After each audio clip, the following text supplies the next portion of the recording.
5 fakta kelam Kopda Bazarsah yang tercatat di sejarah peradilan militer usai bunuh 3 polisi. Vonis mati yang dijatuhkan kepada Kopda Bazarsah dalam kasus pembunuhan 3 polisi serta pengelolaan judi sabung ayam di Waikanan, Lampung, menjadi sejarah baru di Pengadilan Militer Januari 04 Palembang. Ketua Majelis Kolonel CHK Freddy Ferdianis Nartanto menyatakan bahwa tidak ada satupun hal yang meringankan dalam vonis tersebut. Tidak ada hal yang meringankan dalam pidana yang dilakukan terdakwa, tegas Freddy saat membacakan vonis, Senin, 11 Agustus 2025. Berlapis pasal dan rekam jejak buruk dalam persidangan, Kopda Bazarsah dijerat pasal 338 KUHP tentang pembunuhan, pasal 303 KUHP tentang perjudian, serta UU Darurat Nomor 12 Tahun 1951 tentang kepemilikan senjata ilegal.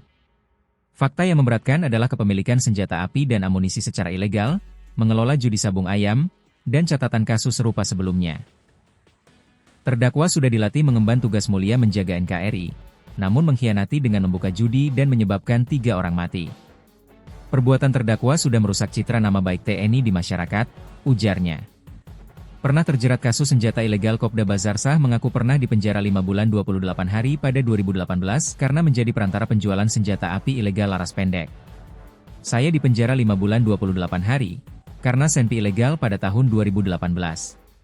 Waktu itu ditahan di Denpom, kata Bazarsah. Meski begitu, ia masih menyimpan senjata laras panjang jenis SS1 yang dimodifikasi dengan FNC. Senjata inilah yang digunakan untuk menewaskan 3 polisi dalam penggerbekan arena sabung ayam yang ia kelola. Waktu ditahan, senjata itu masih ada di saya.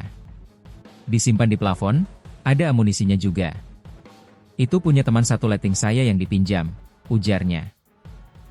Bantahan dan klaim cacat hukum kuasa hukum Kopda Bazarsah, Kapten CHK Yahri Sitorus, menyebut dakwaan auditor cacat hukum, terutama terkait pasal 340 KUHP tentang pembunuhan berencana. Pembuktian dari auditor soal dengan sengaja merampas nyawa orang lain yang dilakukan terdakwa kami anggap tidak dipenuhi. Sehingga, soal pasal 340 KUHP harus dikesampingkan dan tidak dapat diterima, kata Yahri. Yahri juga menolak keterangan ahli balistik yang menilai uji proyektil dilakukan tanpa prosedur administrasi hukum pidana militer yang benar. Versi auditor, penembakan tidak spontan. Auditor militer Letkol CHK Darwin Butar-Butar membeberkan bahwa penembakan dilakukan secara tenang dan terarah, bukan spontan. Korban Bribka Petrus pada saat itu mendekati terdakwa pada saat penggerbekan. Kemudian secara tenang terdakwa menembaknya menggunakan senjata laras panjang SS1 yang dikanibalkan dengan FNC, kata Darwin.